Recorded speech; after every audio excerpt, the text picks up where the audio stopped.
और एक तरफ पहले चरण के लिए नामांकन का दौर चल रहा है तो दूसरी तरफ लोकसभा चुनाव से ठीक पहले विवादित बयानबाजी भी शुरू हो चुकी है। दरअसल मुरादाबाद से टिकट मिलने के बाद सपा प्रत्याशी एसटी हसन अपने समर्थकों को संबोधित कर रहे थे, लेकिन इस दौरान उन्होंने जो बयान दिया उसको लेकर घमासान मच गया है।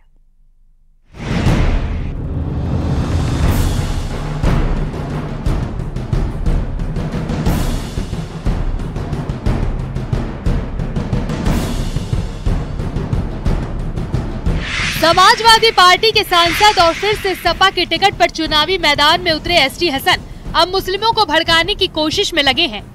अल्पसंख्यकों से वोट पाने के लिए रात के अंधेरे में विवादित बयान देने लगे हैं और गुमराह करने लगे हैं। बदला लेने का वक्त आ गया है। इंशाअल्लाह हम फासिस्ट ताकतों को जबरदस्त शिकस्त देंगे।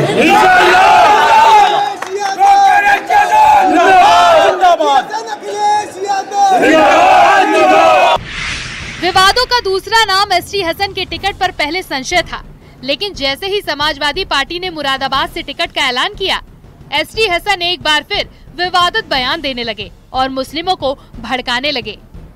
एसटी हसन ने कहा, 10 सालों में मुसलमानों पर काफी जुल्म हुआ, लेकिन अब फसिस्ट ताकतों को जबरदस्त शिकस्त देंगे। आने वाली नस्लों के लिए हमें जीतना होगा। हमारी जुबान बंद कर दिए, सिर्फ आंखें खुली हैं। इंशाअल्लाह जालिम का खात्मा जरूर होगा। एसटी हसन के एक एक शब्दों में नफरत है, माहौल खराब करने की कोशिश है और मुस्लिम वोट बैंक के लिए सियासी साजिश। जो हालात पिछले 10 साल से हमारे ऊपर गुजर रहे हैं वो किसी से छुपे हुए नहीं है।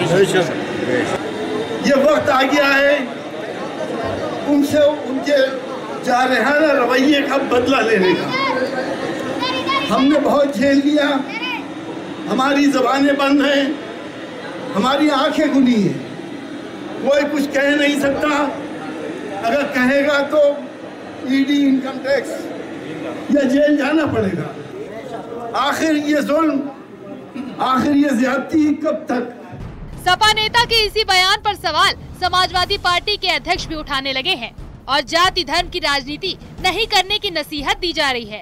एसटी हसन समेत पूरी समाजवादी पार्टी जनता जनार्दन के अदालत से खारिज की जा चुकी है। अब अल्लाह याद आ रहे हैं। शब्द और बोल तो एसटी हसन के हैं, लेकिन ये जो जहर बुझा तीर निकल रहा है वो सोच अखिलेश यादव की है। जो राम राज्य की परिकल्पना है, जहां सबका साथ और सबका विकास है, उनसे देखा नहीं जाता है। और मुझे लगता है कि सत्ता को प्राप्त करने की जो बौखलाहट है उसमें अनाप शनाप रूल जुल बयान समय समय पर ये देते रहते हैं। पर मुझे लगता है कि अब भारत की जनता ने सिरे से इनको नकार दिया है और सत्ता में आने की सोच छोड़कर और समरसता की बात इन्हें करनी चाहिए। नहीं, ये जालिम लोग स्वयं हैं और जालिम की जो दृष्टि होती है वो दूसरे को भी उसी दृष्टि से देखती है। दरअसल मुरादाबाद में बीजेपी ने चौथी बार सर्वेश सिंह को प्रत्याशी बनाया है। अब इस सीट पर समाजवादी पार्टी हिंदू मुस्लिम का रंग देने की कोशिश कर रही है, क्योंकि बीजेपी के सर्वेश सिंह की सवर्ण वोटों पर अच्छी खासी पकड़ है, तो वहीं सपा के एसटी हसन की मुस्लिम वोट पर पकड़ मानी जाती है। और यही वजह है कि एसटी हसन मुस्लिमों के नाम भड़काऊ बयान दे रहे हैं ताकि खास वोट बैंक को साधा जा सके। हालांकि सपा नेता के इस विवादित बयान पर अखिलेश यादव ने चुप्पी साध रखी है। Bureau report, news 18।